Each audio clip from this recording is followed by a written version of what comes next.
inter while the interpretation video was playing, I was trying to give a heart to everyone that introduced themselves and then, or a smiley face or a heart or something. And I can't give one to everyone, so I feel bad that it's not even. But I'm very grateful that everyone's here. And I'm reading everyone that has checked in to say hi. And there's so much knowledge in this room. Wow, this is beautiful. Um, so let me get my notes together for my intro. So today, like once again, my name is Janine Wise, and I'll get into an intro in a moment. Today, what we'll do in this time that we have together is hopefully educate and inspire each other to embrace culinary herbalism as a transformative practice for our health and healing.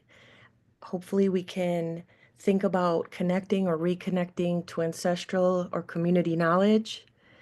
Not all of us know our ancestry, or we're unable to find it, but I know that in Chicago, you can find herbal and plant friends community, and so many of them are in this meeting right now. Um, so I wanted to talk more in depth about some historical forces that shaped perceptions of herbalism. I'm not sure if I'm going to be able to get into that as much as I intended to and the time permitted, so we may or may not get to a little bit of that. And really, we just want to apply this knowledge for holistic health empowerment with a very big emphasis on applying discernment and critical thinking and trying softer. So those are two things I'm going to come back to a lot. I'm going to introduce myself somewhat, and what I'd really like if you could do in the chat, if you're so called, there's a few questions I have. And also, I'd really like this session to be collaborative. So the way we can do that is in the chat. I will try to look at the chat. Caitlin is going to look at the chat. We also have interpreters working really hard to interpret what I'm saying into Spanish if people are on there. And we don't know if we can actually translate all the comments together. We might miss some, so we're sorry if we're not able to get to those in Spanish, but we're going to try. And we might not be able to read every comment out loud either. But one of those questions I wanted to start with is when you cook, when you eat, well, let's put it this way.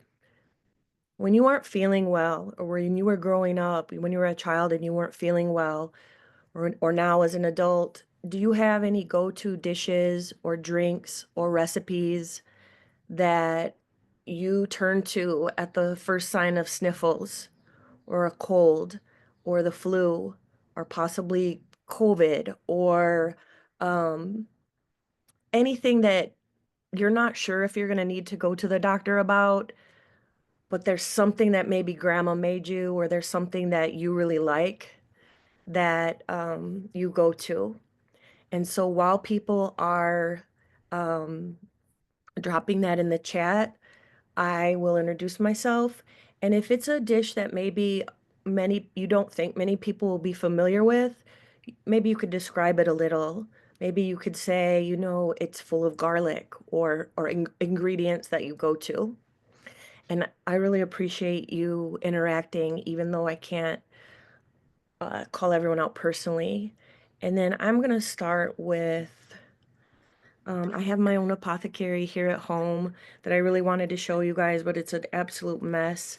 So I did grab some lavender that was grown in Little Village here where I live at Semillas de Justicia Garden.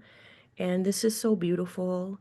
It just sits in a jar. And I use it mostly to appreciate visually and to take a nice big inhale when I need to calm my nervous system.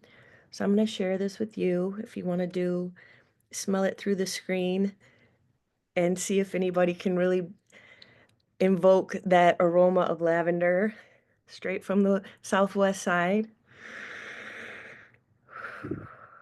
I want to keep that with me during our session. Lavender is a very dear friend of mine.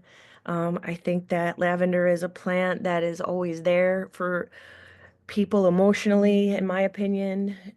Um, it is.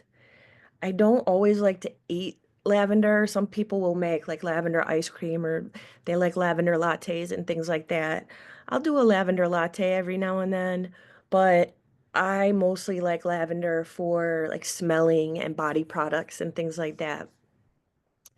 Okay, so introductions. My name's Janine Wise, like I said. I have been a chef. I'm a career chef, a veggie gardener, beekeeper for a very long time in Chicago and south of Detroit, where I grew up. I have two jobs right now. I'm the director of Good Food is Good Medicine, which is a food justice education nonprofit program based on relationships. So we teach foundational cooking skills, nutrition, health, education to people on the south and west sides. And we also combine that with medical studies. Like right now, we're paired with, we actually pioneered studying the efficacy of our cohorts, our cooking cohorts, by collecting people's biomarkers, which in this case is to study the microbiome. And there is another group doing that now, but we're really happy to say that we pioneered that work with Dr. Ed McDonald, who I went to culinary school with. So my other job besides GFGM is I am a professor and chef instructor at Kendall College, which is a culinary school here in Chicago. And I teach classes such as nutritional cooking, food ethics, financial management for restaurants, and purchasing. So in one of my jobs, in my full-time job at GFGM, I am teaching regular folks how I'm meeting them where they are with the food that they have access to and teaching them skills and food, urban agriculture education, food justice education to empower ourselves. And then at Kendall, I'm teaching future chefs skills. How herbs became a part of my culinary and healing practice, they ancestrally, farming and being very interested in food is something that has been in my family for generations. My dad, I think, no, he grew up on a farm, but then he went to college. So my dad was the first generation that got off the farm, and he's always wondering why I always want to go back to it because it's such hard work. Um, but um, I just love it because I feel it, right? I remember my grandmother, who is Croatian, playing around in the backyard garden of her house close to Detroit, and the rhubarb that she would grow, and the rhubarb pineapple upside down cake she would make. And then in the garden in my family's house in the backyard, I would just sit in the soil and play with it and examine the worms and just enjoy. And when my dad would bring home fish from fishing, we, after filleting them, it was my job and my sister's job to bury the fish carcasses to fertilize the soil. And we always loved digging them back up after like a month to see all the bugs, eating them. So the whole circle of life and composting and things like that was just natural to us. Studying my ancestry, I did find out about Slavic roots to herbalism and witchcraft that I thought were very interesting. Um, Witchcraft means craft of the wise, and that's my last name. And I didn't know that for a long time.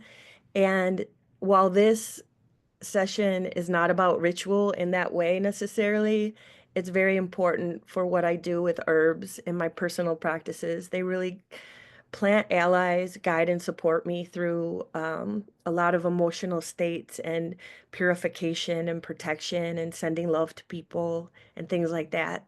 And that's a really big reason why I love to grow herbs as well, in addition to culinary and health applications. In my mom's garden, the zucchini, if you've ever grown zucchini, and you've got a good couple of plants going, it can really get become very prolific and get out of hand. So one of my jobs, along with burying the fish with my sisters, was taking these enormous zucchini from the garden and going to neighbors' homes and ringing the doorbell and leaving them and running away because everybody was growing zucchini and none of us could get rid of them fast enough. My mom would make zucchini bread. It was so good, but there's only so much you can make. And then in high school, a couple of science electives that I took were botany and ecology. And where I grew up south of Detroit, there was a lot of nature areas. So our teacher would take us to those on foraging walks. He didn't call them foraging walks. I think they were like edible plant walks. And I loved that. I'm like, I can go for a walk in nature and eat.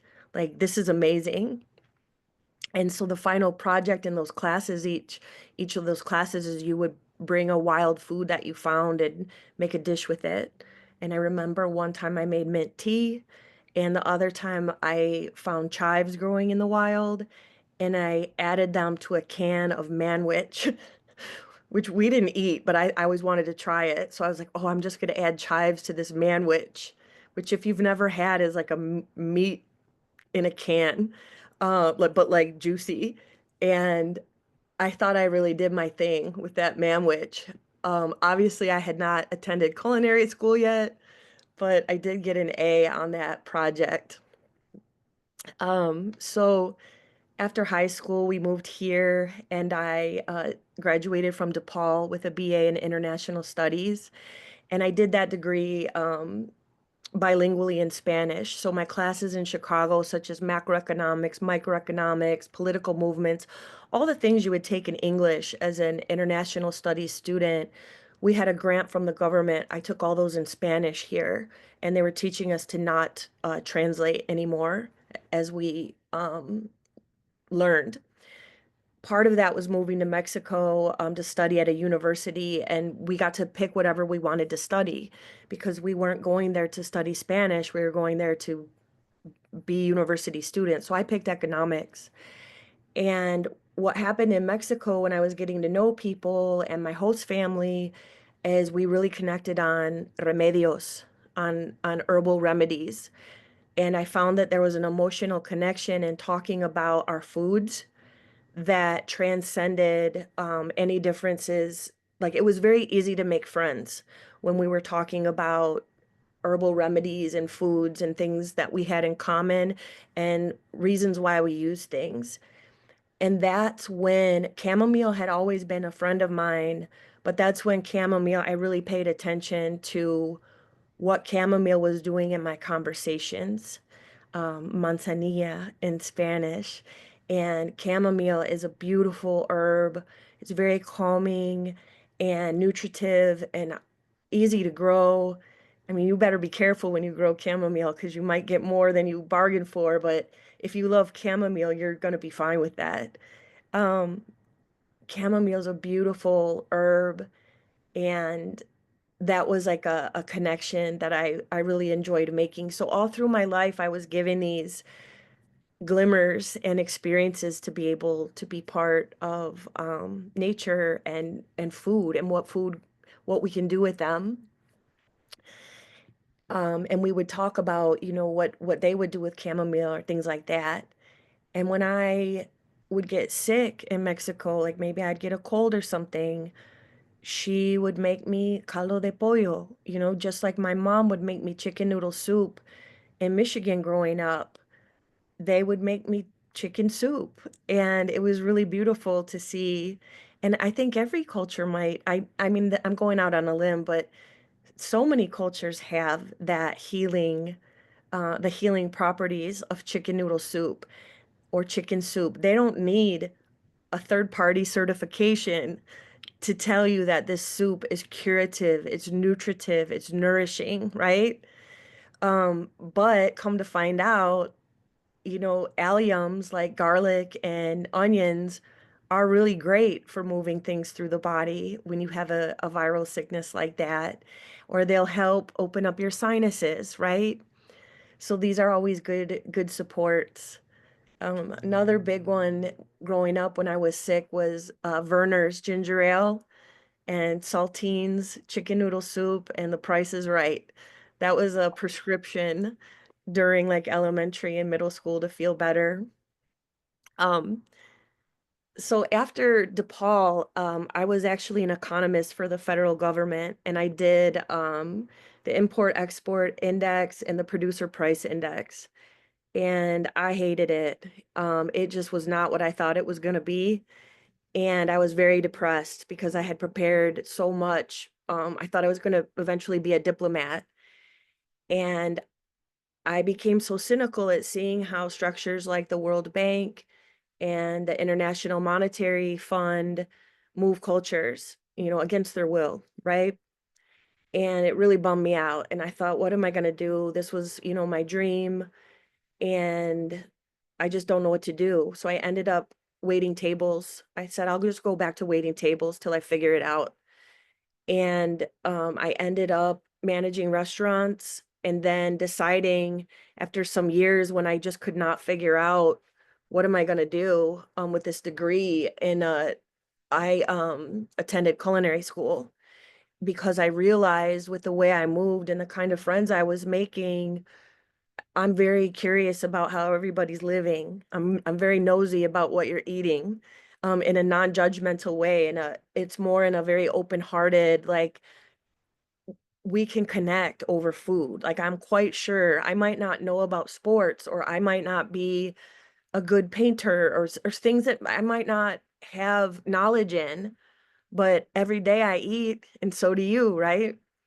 And so I realized where my heart was is I want to see how people's cultures move through food, how we are connected through food. And so I went to culinary school and switched tracks at like 33, and now I'm 50. So I've been doing this ever since. And I was a chef, I was a chef for a long time. I worked for Rick Bayless for several years as his culinary assistant and training and education director, recipe development, did the dishes for his TV shows, Mexico One Plate at a Time, things like that. And I eventually ended up helping him open the Impact Culinary Training school in Garfield Park. So that's what got me here. I was also involved with Slow Food the whole time and on their board and learning how to be a beekeeper with Chicago Honey Co-op. So at the same time, I was changing my career track. On a personal level, I was always involved in my hobbies, which were always food or growing related. So I started out learning to be a beekeeper as a volunteer in North Lawndale with the Chicago Honey Co-op, and they had a community farm there. And then I gardened at Vedgewater for a couple years, and I noticed somebody in the comments did as well. Then I was 5 years with Global Gardens. I moved to Albany Park, and I love Global Gardens, and I think somebody else works there too in the comments. Then I moved to Little Village like 5 years ago, and I was gardening with Semillas de Justicia for a couple years, and 2 years with Urban Growers Collective. So you can grow in Chicago without having any land. I've always lived in apartments with no backyard, and so you can do that. And then as far as oh, and part of that, I helped steward and establish the first Little Free Apothecary in the city that I was really proud of. And right now I'm not doing it at that garden, so it just kind of lives on my Little Free Apothecary Chicago Instagram account. But I will be doing that again. And Urban Growers Collective does that. Their Little Free Apothecary is called Sister Apothecary. And there's a couple, and Boisa and Mecca are on here. They are the stewards and founders of Sisters in the Village, and they have an apothecary. So it looks like they look like little free libraries, but you go in there and get herbal goodies. And so I loved that. I loved connecting with the different cultures of the garden, but I'm just no longer at that garden. And then I ended up doing 1,000-hour herbal medicine immersion program with the Chestnut School of Herbal Medicine. I really liked that. and you have access to that. It's expensive, but you have access to the information the rest of your life, and it is really good information, in my opinion. And then I did an apprenticeship with in spiritual herbalism, which is more of the emotions and planets and orishas of plants with Empress Karen Rose of Sacred Vibes Apothecary. So I just keep studying. I'm 50 and I'm still gonna keep studying. So basically, I just feel like a certain self pressure to qualify myself, but I am not, and I always feel that when I get in front of a group because of imposter syndrome. But my gut tells me overall that maybe nobody cares, and or maybe the pressure is coming, it's just from me. We have enough knowledge here to carry us through the rest of the hour, and I'm gonna need you guys because first of all, there's no board that oversees certification for herbalists. Anyone can say it, and a lot of people do, and that's really scary. I say it just to get the subject matter out there, but then it's funny because I'll shut it down really quick. Like I do not take clients. I will not diagnose you.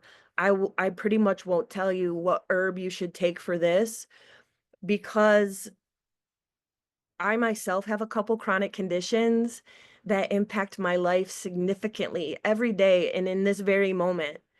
And you can't see those. And if you're not familiar with how my body works, I've had a lot of well-meaning advice that is horrible, horrible.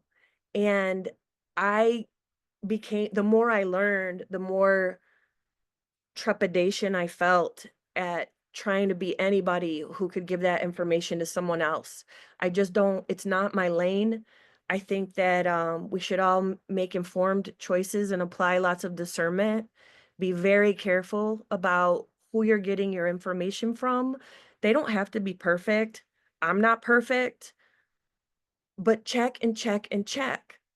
And so there's a balance. One is like the white supremacist model of, well, this isn't third party certified. This isn't, you're not, this doesn't have a clinical trial. This doesn't, there's that emphasis that if you don't have a degree in it, you don't know. And then there's grandma technology, which is our chicken soup that we know works, right? And then you just think everybody who's saying this that is against Western medicine might have the answer. And so you want to be careful. But the more I learn about herbalism, the less I want to give people herbs to do something with, and the more I just want to keep cooking with my herbs because I realized my entire life I've been walking this path. I just didn't know it was called culinary herbalism, right? So what I like to deal with are herbs that are called nervines and adaptogens. There's several herbs. All herbs do something in your body, and many of them do a lot of things, right? But for me to feel safe, I like to talk about nervine or use a lot of nervines and adaptogens in my food because there is generally a very low chance of contraindications. And so something that's a nervine is a plant that's going to support the nervous system. It's going to calm, nourish, or strengthen your system. It could stimulate, it could restore. So chamomile, lemon balm, lavender, oat straw, rosemary, basil, thyme. I'm not scared to encourage you to try those things. In fact, as I say those words, I feel a really nice glow come over me. A lot of those herbs are very safe for children, which is another population I'm never going to tell what herbs to take. I don't have any kids, and it is just not my lane. That is why I'm an herbalist that's not an herbalist, because I want to teach people to like calm down, like go slow. Go slower than you think. Try softer. Whatever you're trying to fix in your body and your diet didn't happen overnight. So slowly, I know it's hard. You want to fix it as immediately because you don't feel good. The slower the better, maybe one herb at a time. And in the US, we don't like to hear that. We are trained more, better, faster, detox, detoxify, take this, take that. And it terrifies me. The other herbs I like to mess with a lot are adaptogens, and those are herbs that help your body adapt to stress, balance hormones, and improve resilience. They support energy, immune function, and overall well-being. And those are also can be generally gentle. Again, you have to do your research. I don't like to give a definitive answer because I don't know what's going on in your body. Like, for instance, people want to talk about turmeric all the time. It's great for inflammation. It is. It has been proven that it is.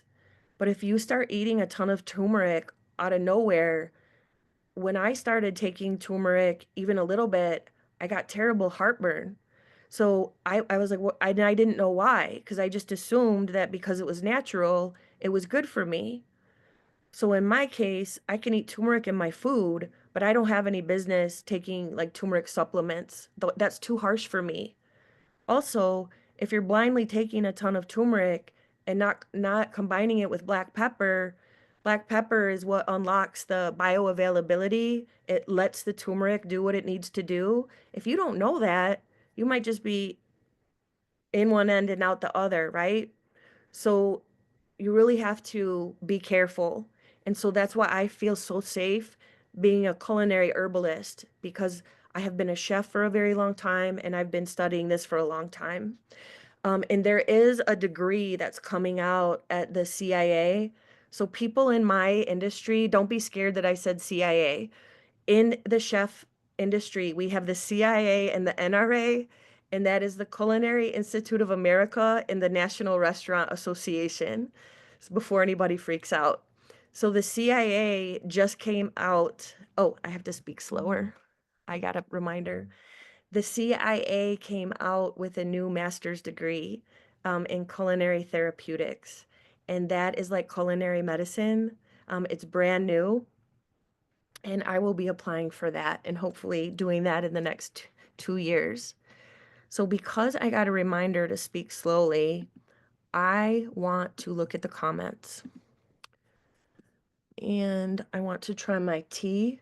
Today, I made a nettles infusion. So, I have nettles, oat straw, marshmallow, and mullein. So oat straw for my nerves.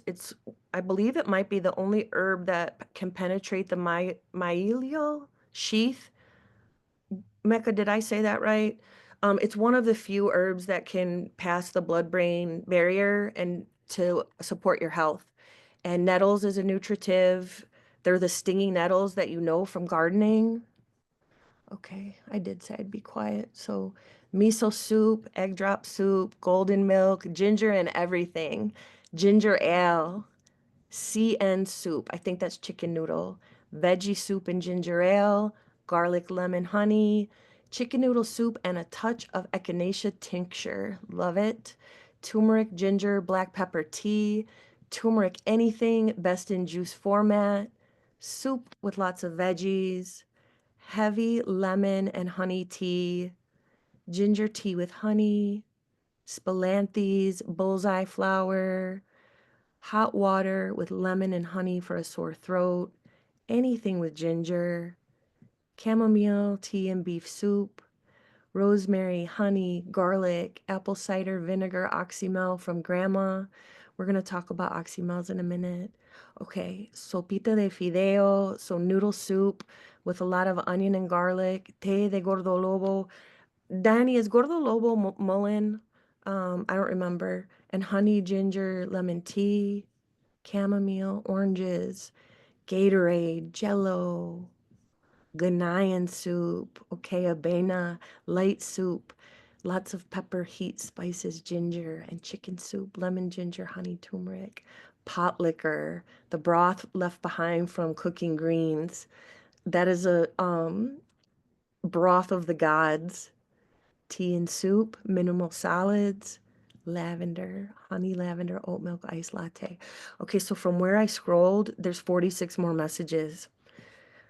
I want to look at them, but can you please look at each other's messages and make notes?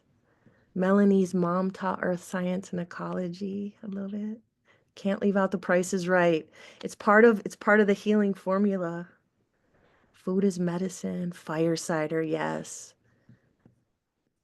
It's never too late to switch your career path. This is so true. Buesa, Mecca, lemon balm. We do have a question here. I want you guys to scroll up and look at. Are there folks here who have studied pre-colonial herbalism, indigenous growing practices, medicinal plants in the Calumet region? So the Origin Woods in West Pullman. So, a ver si hay gente aquí que haya estudiado herbalismo precolonial y prácticas indígenas de sembrar y cosechar plantas medicinales in the región Calumet. And if I butchered the Spanish language, I'm sorry, I did my best. Nettles, we have some nettles love, and rose. Rose is great. If you guys can get a hold of some, I'm not saying go to the flower store and get roses because those have been sprayed, but you can go to a Chinese medicine store. I really like, I think it's called Knock Bomb Herbs. They also run the brand Arcane Herbs. They have rose petals. The co-ops have loose herbs you can buy. So dill pickle and sugar beet. You can get herbs in season. I don't know how much right now from Mecca and Buesa at Sisters in the Village. You can find Cedillo Family Produce. So Dulce has herbs. And my next question is, can you please drop your herb resources, your local herb resources in the chat? Growers and stores and things like that. If you could please do that. Yeah, so Cece Han asked about adaptogens, and some of those that we use in cooking are holy basil, so tulsi, ashwagandha, maca root, ginseng, licorice root, reishi, and more. You know what's a medicinal plant that I am deeply in love with is okra. So you might not think you're a culinary herbalist, but you are if you eat okra. Um, Okra is, I don't know why, I feel super emotional about okra. Like I feel protective and like overwhelmed. I feel like shy about how big my heart feels when I think about okra because I think being a food of the diaspora, I don't actually think as a person of, I am an uninvited settler on this land.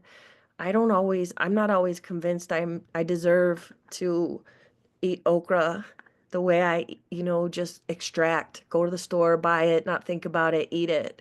Because I think of how it got here, the seeds braided in people's hair over a torturous journey that so many people didn't make against their will. But through that spirit of resilience and that technology of seed saving, we have okra. See, I'm gonna cry. Um, and if you are not a person that likes a texture, you had gumbo once, or you just noticed that okra was a little mucilaginous or slimy, you might have shut down at okra. But, hold my tea. You can do so much with it. And that goo in the okra, that's the medicine.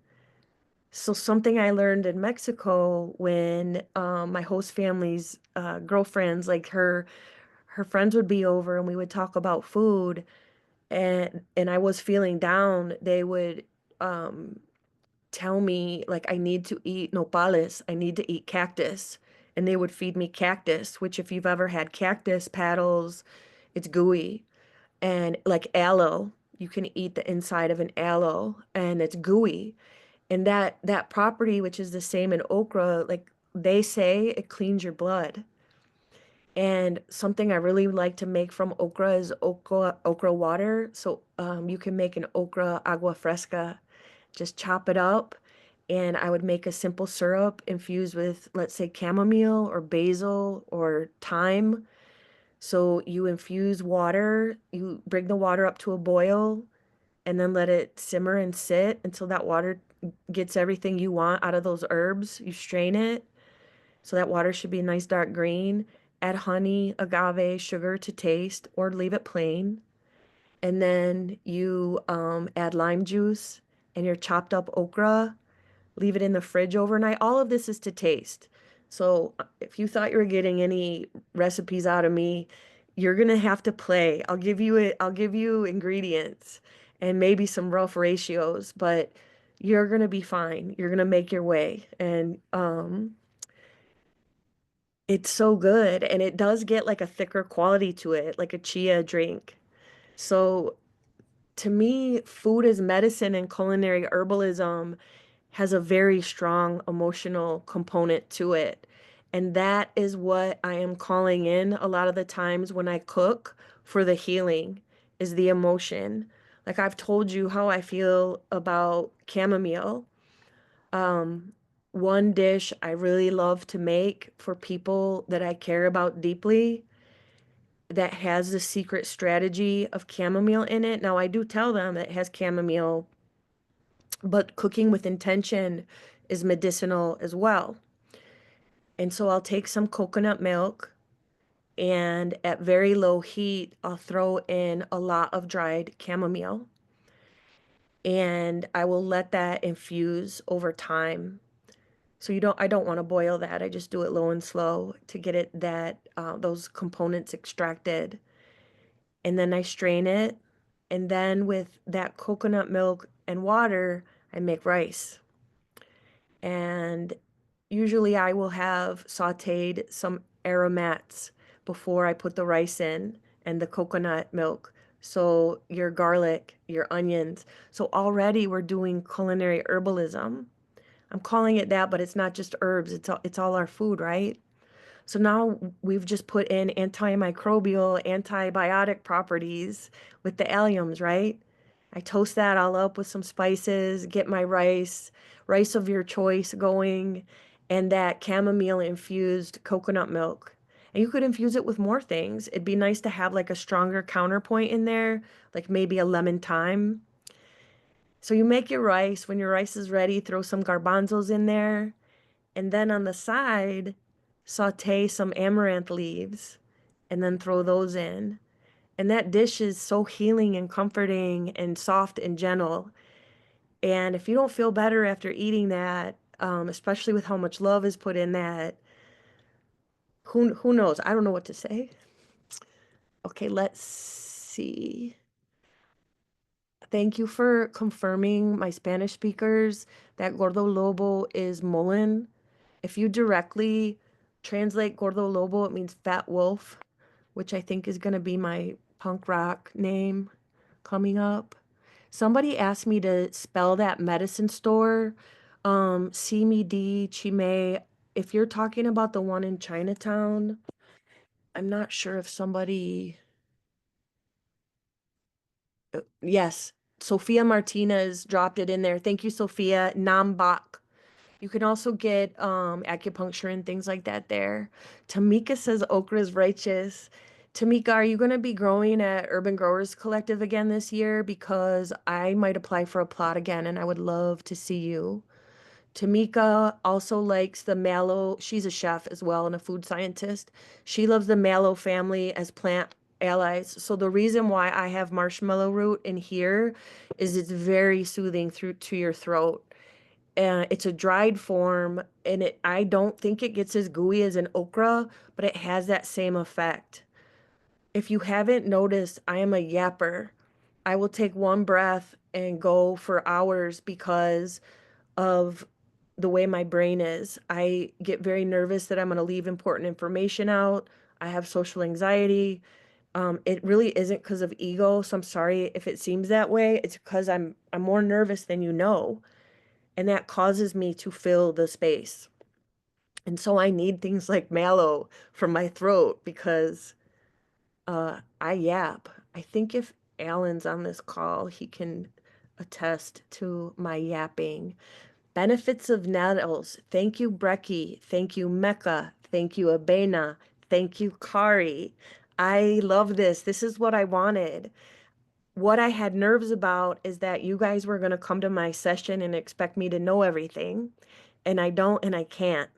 And I need to take that off of myself when I'm presenting on something because it's actually kind of boring, I think, to listen to someone know everything. I mean, it's comforting, but I'm not that guy. I don't know everything. I'm still playing. I'm still learning. Um, and I haven't met every herb. And I don't have the same, I have might not have used it in the same ways that you have. Cardi Sanchez is here, who is a badass organizer of this event, but also she's in Veggie Mijas. So if you're interested in decolonized plant-based cuisine, also Danny M is on here. You want to send her, you want to say hi to Cardi in here. And she is also in the herbalist apprenticeship at Urban Growers Collective, which to my knowledge, is like the only hands-on herbalism apprenticeship year over year that we may have in Chicago so far. If I made that up, somebody tell me. Somebody said, I say, think about it as the African ancestors deserve you loving and sharing that love of okra. Okay, thank you. I'll do my best to always be respectful of things like okra and sorghum and the foods that came here through conditions we can't imagine. And although we can always praise resilience, I hate anyone that had to go through anything to get to that state. I get praised a lot for my resilience with chronic illness. You know, you're so strong, Janine. And I'm just like, thanks. Like, I want ease. I want softness. I want to not have brain fog. Oh, Mecca with the okra water. Okay. Thank you, Karen Shine, who is the the president and only member of my fan club. She is the founder of Offshoots nonprofit. She teaches nutrition education to children, and we snatched her up to help us with GFGM things. So we're thick as thieves, and she's really, really sweet. Rana is here. I love you guys. Man, how do I approach weekly meal prep? Thank you, Dara. I do weekly meal prep. It depends. If I have capacity, I don't do weekly meal prep where I make individual meals and wrap them up and just pull that meal out and it's ready to go. What I do is I make different components, leave them separate. So quinoa, brown rice, tofu, all my veggies, and like three sexy sauces. And they all end up being green because that's how I roll. But one might be like a basil pesto with mint, and one might have like pistachios, garlic, and parsley. And each day, so that way I don't get bored because once I make it, my dopamine is like, okay, you already ate this. You're not eating this again. And it makes it difficult. So that's why I keep my weekly meal prep mix and match. And so each day, and I can't make too much meal prep. In a perfect world, I could make enough for 5 or 7 meals and not get bored, but I really get bored after like three. And that's just how I am. And so I'll just do enough that I can play Tetris, flavor Tetris with my meals and change up the flavors. So I feel that when I open my fridge, I'm not stuck eating that quinoa veggie sauce thing every day, but I can play. I'm gonna plug my org. Good Food is Good Medicine. We do free cooking classes. If we do drop-ins, but if you can get in a cohort, we do a couple cohorts per quarter, which are 4 to 6 weeks. It's all free. There is a meal prep day, and we go hard. We make about 45 different things.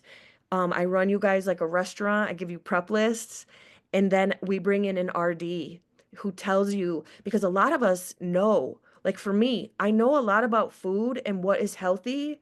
I mean, come on, your veggies and your fruits and stuff, it's healthy. I didn't know how much to put on a plate. Like like I know what I'm putting in my mouth is healthy, but is this enough protein? Is this enough this? Is this enough that? So I'm going to put in a plug for GFGM classes. We are on Instagram at GFGM Chicago. Now, I'm going to go back to herbalism though, Dara, and we have enough demand that I can do a one-off. You don't have to be in the cohort to do a meal prep class. I'm going to build one and commit to offering that in April, May, or June, so the second quarter. And please just be up on our Instagram. That is the best way for us to tell people what we're doing. So it's 12:41, and what I need to do is look at my notes and okay. So I could sit here the rest of the time and tell you basil does this, oregano does this, thyme does this, rosemary does this. And I kind of want to, but I know you can access that information and I want you to. You're going to Google it and you're not going to just read one link, okay? You're going to keep going and try to find info on a page that is not selling you something if possible. Like, yeah, it might be monetized, but it's not selling, it's not that page wasn't built as a commercial for something, for a supplement. So I had 20 herbs to talk to you guys about, and we're not. I will talk about some easy things to make real quick. One thing you can make right now, if you don't think or you haven't done this, is some onion honey, some garlic honey for coughs. It's delicious. So in a small pan, you're gonna slice up a couple onions, like a small pot, like half moons or whatever, just thin, and cover it with honey. And a good thing about local honey is that the homeopathic properties supposedly help with local allergies. That's something I learned from being a beekeeper so long. And we just say that that's purported because some of these things we can't prove. But it's grandma technology, so it's up to you. Like I believe grandma, right? So you cover the onion if you want to put sliced or peeled garlic in there as well on a very low heat. Leave it on low heat. You don't want to bubble or boil it until the onions and the garlic are soft. It's going to take a while. And then let it cool and put it in a jar. Take a spoonful of it during, whenever you think something's going to happen or cold and flu season, every time you walk by it. And if anyone has a twist on that or experience with that, please drop that in the chat. Um, you can also make oxymels, which someone mentioned in the chat. An oxymel is a honey and vinegar situation that you can add herbs to, and that can be used as a tonic, a syrup, or a dressing, depending on what you want to use it for. So I am going to give you a recipe, but I don't have it written down or anything. 1 part honey, 1 part apple cider vinegar. Try to get the one with the mother in it, like Bragg's, because then you know it's alive. So a cup of that, or a half cup, whatever, 1 to 1. And then your herbs of choice. I like to use dried in preparations that I'm keeping because fresh herbs, I think, and I've been taught that there is a chance of mold. And I don't want that. So that's different from fermented foods that we do want, right? So with the Oxymel, you're gonna take a jar, any mason jar of your choice. So here I have a quart jar. I am gonna put it halfway with the dried herbs. So it's a lot, and I'm really gonna stuff them down. And then I'm gonna add the equal parts of honey and apple cider vinegar. Cover it, stir it well, shake it, whatever, and let it infuse for like 1 to 4 weeks. You can taste it and see when you think it's done and shake it daily. You can leave it out. You don't put it in the fridge yet. And then you strain it and store it in a glass bottle. That's what an oxymel is. So, for instance, a garlic ginger elderberry oxymel would be delicious for immune boosting. For digestion, peppermint ginger, fennel. For respiratory health and cough relief, thyme, oregano, mullein, rosemary, cinnamon. And the cool thing about this is if it tastes good, just have it. Just eat it, right? You can turn those into vinaigrettes. So you don't have to have them as herbal medicines that just sit on their own, you know? This is the culinary part. I can take a ginger garlic oxymel. So it's ginger, garlic, vinegar, and honey. If I add some salt to that and pepper and whisk it with oil, get it in a blender and drizzle in oil, I just made a vinaigrette for my salad. I don't have to say it's immune boosting vinaigrette. It just is. It's just food, right? But that's our culinary herbalism. And that vinaigrette you can use as a marinade. So if you want to give some love to your tofu or your chicken or your fish, let it sit in there before you cook it.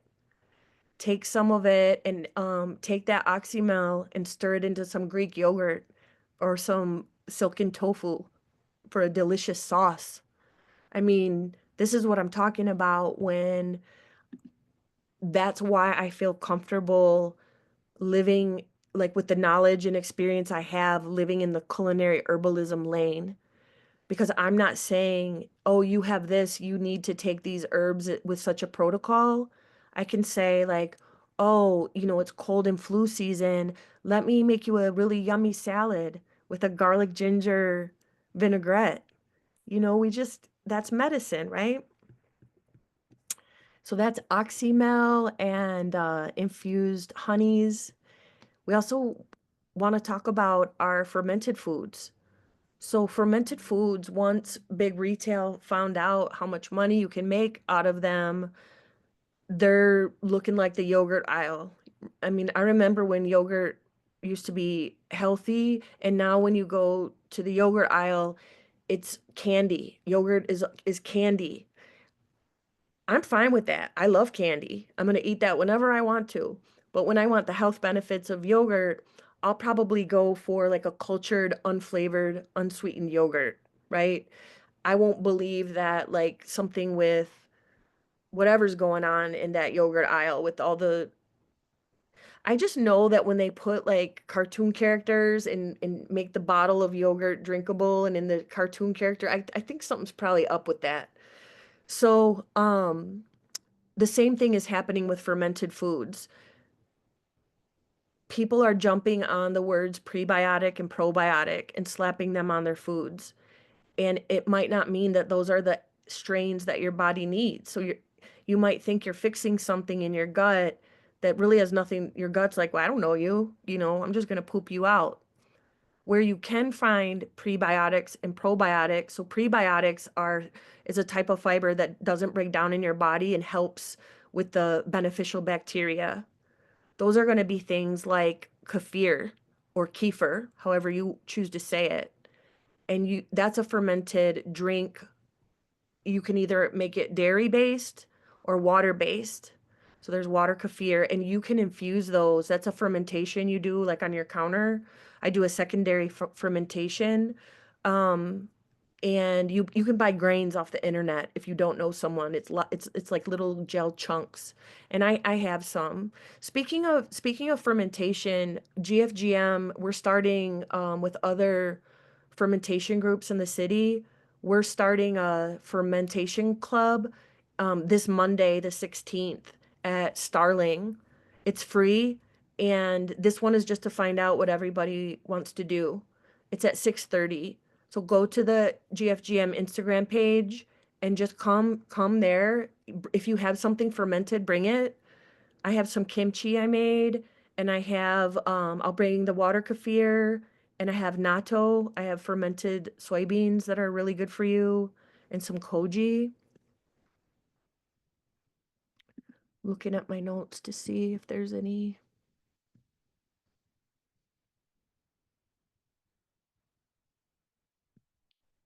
anything. I wanted to talk to you about the herbs in Croatia that I saw, but I don't think we have time for that. Another thing that's really important, and I think our farmers and herbalists here and all of you that are in the food system, I mean, if you're at the Food Justice Summit, really about to preach to the choir. I have a trick question I ask people in my cooking classes, which is, what food is the healthiest that you can possibly eat? And I tell them up front it's a trick question because I'm not trying to be a jerk. What food is the healthiest you can eat? And only once did someone get it. Everybody else, they actually give me the answer they think I want to hear based on my appearance. And that makes me sad because my appearance is who drives the marketing of what is healthy. So we ended up, when you think healthy and people think unseasoned chicken breasts, raw kale, things like that, I'm fully aware that my people did that to everybody, and I'm so sorry. But people reflect that back to me. It makes me sad because I know that's not what they really think. But one lady said the other day, she got it right. She said the healthiest food is the food you can afford. I'm like, hell yes. We can talk all we want about herbalism and making these things and growing these things, but if you can't get to them, if food is expensive for you, or time is expensive for you, or a lot of factors that matter and affect our lives deeply in Chicago, a city that has deep structural racism like the rest of the country, and a lot of conditions that people are dealing with, we're we're trained to think it's our fault, and if you could only eat better, you would get it together. They're not. They're a result of the system. Again, I believe you all know this. And if you don't, ask a question in the chat because I know enough people are going to jump on that and answer it. But you want to look at things like racially restricted covenants, redlining, food apartheid, things like that. So people are excluded not only from opportunities and property, that excludes them from food. So that's why but we have a wonderful community here in Chicago. One of the cohorts I teach at Farm on Ogden, the people that we teach cooking to, they get prescribed a box of fresh produce from their doctor. They go to Farm on Ogden to pick it up every week, and then they take cooking, health, and nutrition classes with us. Because just giving people healthy food, we've learned it doesn't mean that they'll necessarily know how to cook it. We also teach people how to cook with foods that you get from a pantry, because we don't all have the luxury of choice, whether you get food from a pantry or you just might not. There are ways to practice culinary herbalism and wellness from the dollar store. I promise you, it's actually been done, and I wish I would have thought to Google the link. But someone who teaches it. If you go to the Honeycomb Network, Denise works with this guy. I think his name is Brandon, and he's an herbalist. I want to say he's Puerto Rican. I don't know if he lives here or there, but he gave like a dollar store herbalism class or something like that. It was phenomenal.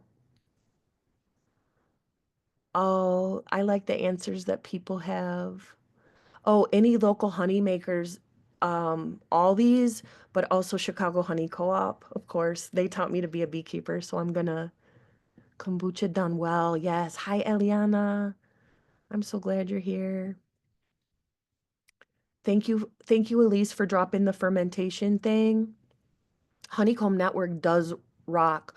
Okay, I have to save the last minute for questions. And okay, I also want to tell you that I forgot to talk a lot about, I talked a little bit right now with the food system, but I wanted to talk a lot more about the social determinants of health, but we'll save that. Yes, I'd love to take questions, and I don't need to be the only person answering them.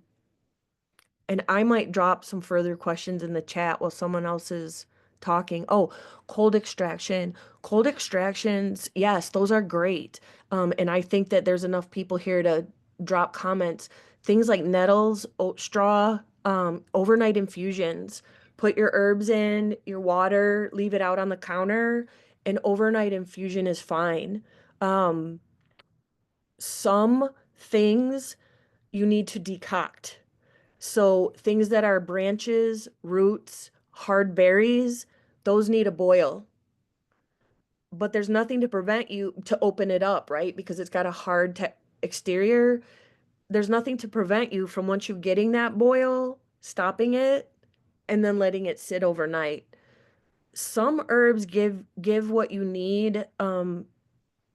They don't need to, it doesn't need mean like longer is better. In many cases, yes, like it's some really are, but do your homework on the herbs that you want to use. But a chamomile overnight infusion, I'm saying that instead of cold extraction because you're just letting it sit there.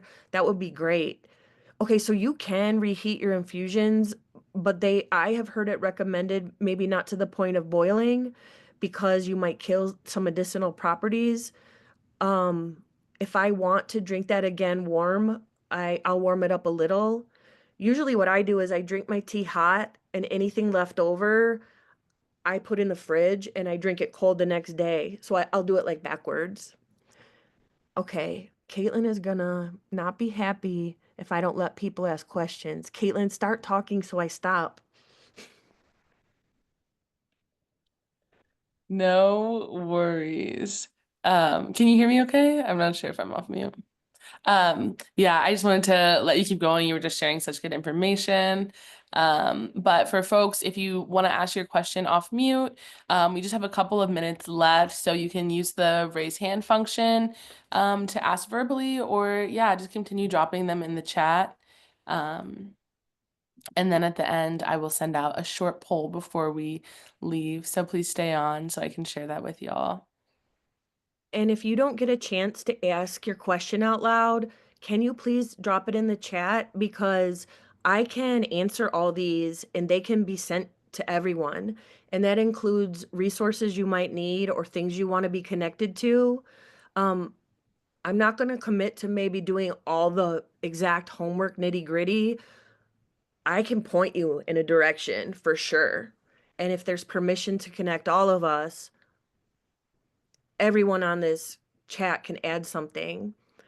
One thing I want to know from my friends here, and you're all my friends, is what haven't I said, right? Mecca, Bueza, Cardi, Karen, everybody, Melanie, Chef Mel, like, and those of you I haven't met that I know you're so knowledgeable because we all eat and we all know what to eat when we don't feel good. I just came here to tell you to take it easy on yourself, to try softer because you deserve it, and to try to eat with other people when you can. I know that isn't always easy or possible. If you don't know how or where to eat with other people, please get in contact with GFGM. We have community meals. I'm gonna drop an event we're having next Thursday. You can get free dinner there. We're getting catering from Honey Dough, and it'll be at our offices in Garfield Park. So yes, if someone can answer any question or drop it. Yes, and we can definitely share that information. I think we will have everyone's email.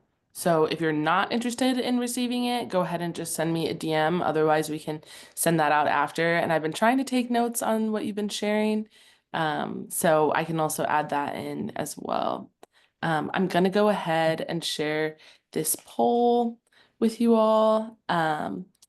Thank you so much for joining us for this session. The poll is just to gather feedback on your experience. It should pop up on your screen automatically, but if it doesn't, you can find a red push notification near the chat function. And let me share this with you all now. I dropped a flyer for next Thursday's event, the community conversation with Jackie Hoffman from Peace Runners. Can you guys see it? It's just showing up to, oh, yep, somebody did. Okay. Grab that and come eat with us. And it's free.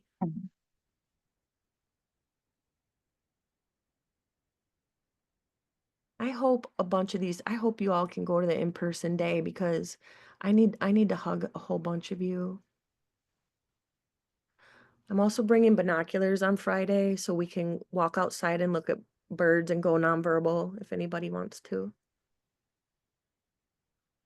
Hey Kathleen, I see you are on. I might take advantage of you being here. I'm having trouble starting the poll. I don't know if you have host permissions.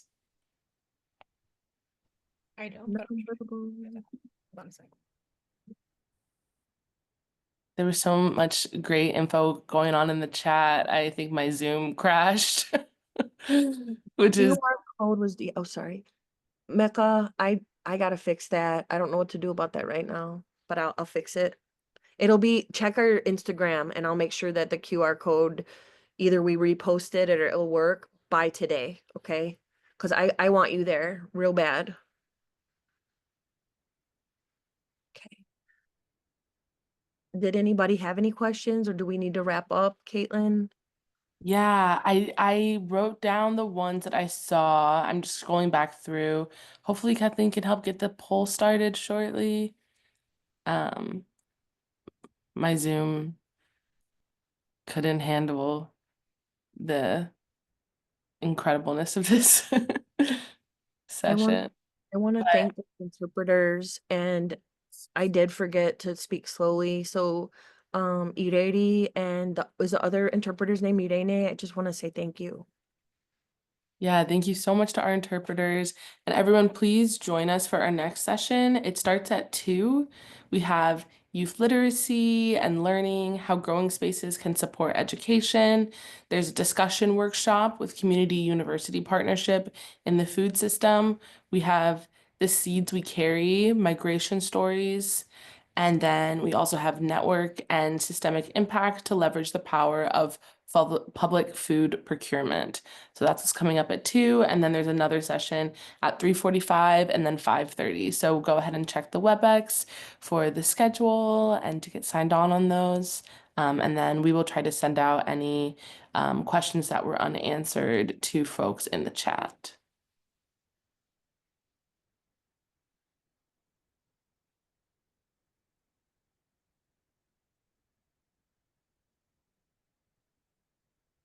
Such lovely people on this. I think that we should all do a panel next year together with everyone's knowledge. What am I drinking, Karen? This is Mullen, Nettles, Oat Straw, and I said what the other one was earlier, but I forgot. Basically, like calming things. You know that you know about my anxiety.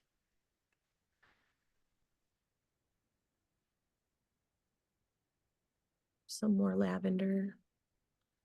West Side lavender to take us out.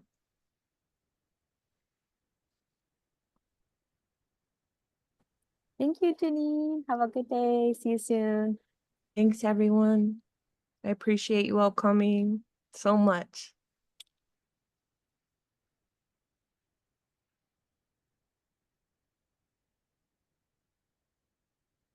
Caitlin, are you still trying to do the poll, or we?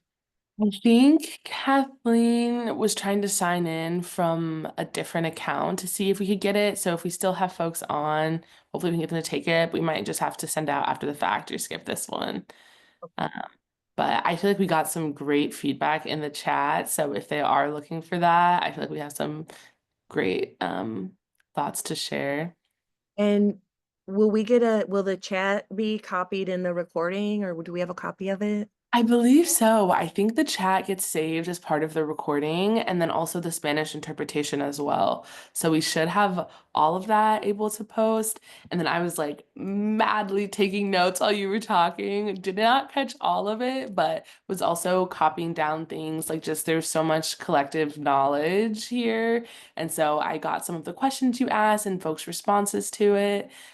So hopefully if we send something out after, we can also include just like everyone's responses. Like there was such good things that folks shared when you asked a question about, like medicinal herbs that people are taking. I forget exactly the phrasing of it, but I was like, copy it all down because I have a lingering cough right now, and I'm trying to figure out. I'm definitely gonna make that honey and onion and garlic that's been But recommended to me so many times. I'm like, okay, it's so easy and yeah. it can just stay good forever and just, take a spoonful of it because the onion's gonna get so soft and it's so sweet.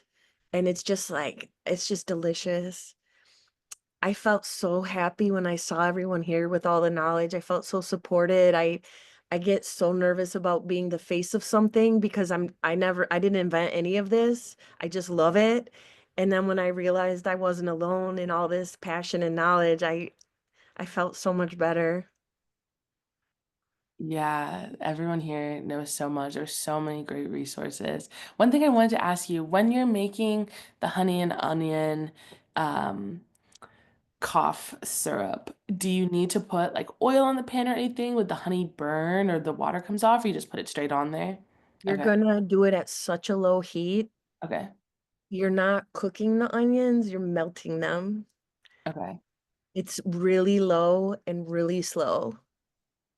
perfect. You don't want the onion to sizzle.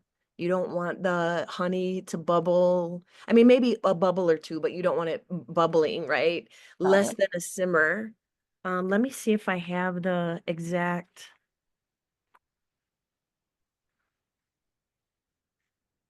I am going to send you this. This is exactly what it is. Okay. And what And is the name of this book? Rosemary Gladstar is so good. Okay. Any book of hers, but I have a few. This is one of them. Um, I just had a big pile of emotional support herbalism books by me for this. Um, Another one you might really love is this one, Empress Karen Rose's Spiritual Herbalism. This is for anyone, but if you are from the African diaspora, anywhere in the world, because she's from Guyana and I think she even has like some Chinese heritage. She lives in Brooklyn and has the apothecary. She is telling you the properties of the herbs spiritually, like what's happening in your body and like what orisha is associated with which herbs. So Yeah. like Yemaya, she's water. She's the mother of water. Um and this is for she's the guide of the digestive system or the moon. You don't have to believe, I believe you don't have to feel supported by, all this knowledge. This one is for anybody as well, but it resonated with me being Croatian and Slovenian, Slavic kitchen alchemy, and this goes by the seasons. It starts out by telling you everything is medicine. How you move, what you eat, how you talk, everything is medicine. Everything's a spell. So many incredible books. Um, well, I kind of feel we should wrap it up since it's Yeah, 1:10. I think so. I see Kathleen, you're back. No luck? I'm sorry, guys. I cannot find it in here and I don't know why it just disappears. Sometimes we just Yeah. hiccups. But thank you so much, Janine, for your time. Thank you for sticking a little bit longer into the session and everybody that is still in the call. I hope you enjoyed it. And if you have additional questions, there is a virtual, this is like Facebook, guys. You can, sorry, maybe that's not the right reference to it, but we can continue to speak both in person and virtual throughout the remainder of the week. And I'll see you guys very soon, either in person on Friday or at another session tomorrow. Thanks, everyone. I hope you have a wonderful, peaceful day.